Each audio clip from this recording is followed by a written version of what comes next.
Saudara-saudariku yang terkasih, hari ini Rabu 10 April 2024. Saya Romo Siga dari Paroki Santo Yusuf, Surabaya. Dalam nama Bapa dan Putra dan Roh Kudus, amin.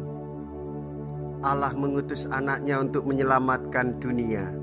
Mea culpa, mea culpa, mea maxima culpa. Marilah kita berdoa. Allah Bapa pencipta manusia, tiap tahun kami memperingati misteri kudus yang memulihkan martabat manusia dan memberi harapan akan kebangkitan. Dengan rendah hati kami mohon, semoga misteri Paskah yang kini kami rayakan dalam iman, kelak kami rayakan dalam cinta kasih abadi.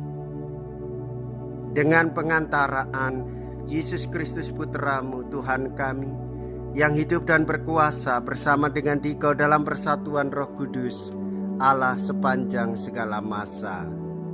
Amin. Tuhan bersamamu dan bersama rohmu. Inilah Injil suci menurut Yohanes. Dimuliakanlah Tuhan. Yohanes bab 3 ayat 16 sampai dengan ayat 21. Dalam percakapannya dengan Nikodemus, Yesus berkata, "Begitu besar kasih Allah akan dunia ini, sehingga Ia telah mengaruniakan anaknya yang tunggal, supaya setiap orang yang percaya kepadanya tidak binasa, melainkan beroleh hidup yang kekal. Sebab Allah mengutus anaknya ke dalam dunia bukan untuk menghakimi dunia, melainkan untuk menyelamatkannya. Barang siapa percaya kepadanya, ia tidak akan dihukum. Tetapi barang siapa tidak percaya, ia telah berada di bawah hukuman, sebab ia tidak percaya dalam nama Anak Tunggal Allah. Dan inilah hukuman itu, terang telah datang ke dalam dunia, tetapi manusia lebih menyukai kegelapan daripada terang, sebab perbuatan-perbuatan mereka jahat. Sebab barang siapa berbuat jahat membenci terang dan tidak datang kepada terang itu, supaya perbuatan-perbuatannya yang jahat itu tidak nampak. Tetapi barang siapa melakukan yang benar, ia datang kepada terang, supaya menjadi nyata bahwa perbuatan-perbuatannya dilakukan dalam Allah." Demikianlah sabda Tuhan. Terpujilah Kristus. Saudara-saudariku yang terkasih, Tuhan Yesus hadir memberikan keselamatan kepada setiap orang. Tuhan Yesus telah mendahului dengan kasih-Nya untuk menyelamatkan kita dalam penderitaan di kayu salib. Itulah Paskah bagi kita semua. Ia bangkit mengalahkan kematian, Ia bangkit menguasai maut, sehingga maut tidak berkuasa lagi atas dirinya, dan manusia diberi kehidupan di dalam kasih karunia-Nya. Tuhan Yesus memberikan terang bagi orang yang hidup di dalam kegelapan. Nah, saudara-saudariku yang terkasih, kita sebagai orang beriman, sekarang kita hidup di dalam terang kasih persaudaraan, oleh karena Kristus yang menghendaki kita demikian. Saudara-saudariku yang terkasih,